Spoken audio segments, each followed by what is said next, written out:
Just a thought process for today. You have to wonder why we have to put on a mask to entice someone into our world. Do they see the personality? Of course they do, but what do they see first? Is it your looks or is it your personality? So which of those are more important when holding down a friendship, a relationship, or an image to maintain because you're front of house, maybe in a coffee shop? Now, do you decide that you want to wear your hair up, which gives you a certain look, more educational, sophisticated, etc.? Or do you put it down?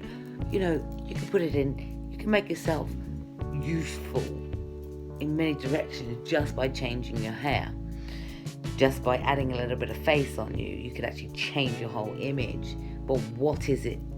What is it you're trying to say? Is it the feel-good factor? I know that when you put on just a little bit of just enhancement of your natural beauty, then you probably feel a little bit better for yourself, a bit more confident. But what is the message you are trying to display? What are you trying to get back from the people that you are around? So putting on a bit of makeup, is that going to entice your partner? Especially if you're in a relationship, do they see you? They once had an intelligent conversation with you, then you would be told that you're beautiful in many other ways once you start getting into relationships. And then suddenly that drifts away, doesn't it? And then you look at yourself and you think, what happened? Where's the love gone? Oh, the love is there, but it's shown in a different manner. It means that the visual aspect of your appearance no longer matters, but your personality is what's keeping somebody with you. But that personality can change bitter sometimes. And when that personality changes bitter, somebody doesn't want to be around you any longer. And no longer, whether you put makeup on, whether you do your hair, whether you look sophisticated, they know your personality. And your personality is what drives somebody or will deprive somebody of growth.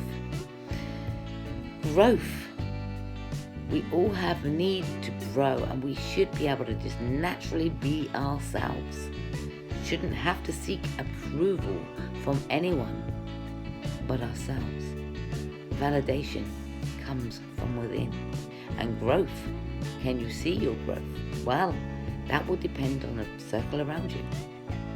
You see, there was a time when I myself would lose friends because my mannerism, no matter how people would say that I was attractive, but my mannerism and my mouth was nasty. And it's my mouth that was nasty, and basically where I would be sharp talking and actually criticize back because I was mentally not in the right place dealing with past trauma. But room for growth, room for improvement over the years, and that is self-esteem, building on that self-esteem and confidence. But every time you get back up and you get your confidence up and you get looking good and you're glowing again, the people around you suddenly don't notice that. So I beg to differ that whether you have a personality which is gorgeous or not, whether you have a great conversation and whether you're achieving in life and have changed the direction and you can see that growth, it is the partners that you are with that make you feel ugly. But it isn't them that's making you feel ugly. It is a situation that can feel that way. Doesn't mean you're ugly. But the situation, you'll be looking at every angle as to why doesn't he want to touch me? Why doesn't she want to touch me? Why, vice versa. Why is it that I can get my hair and makeup done or I can look smart and yet I get no intimate affection? Those are the questions many people go through. And I'm only going to speak from my experience as a woman that I've had to end a few relationships in the past because I felt as if I wasn't good enough. But they would take. They certainly would take. But I felt I wasn't good enough. And no longer was it about my looks, and it certainly wasn't about my body. So what else was I there for? And this is the thing that people get a lot of, is that you be careful of the people that are in your life and what they're taking from you. Because if they are no longer having a conversation with you, and they are no longer paying compliments to you, and they are no longer dating you, but they are taking you financially, you have to wonder, how much are you selling yourself short?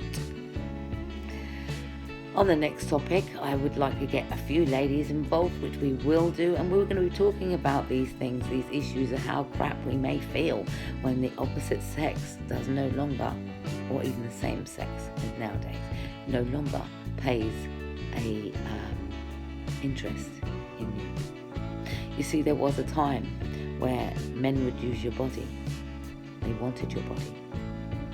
So what do you do when you're faced with someone that you know that you hold them in high regards, but they just do not make sex a number one priority?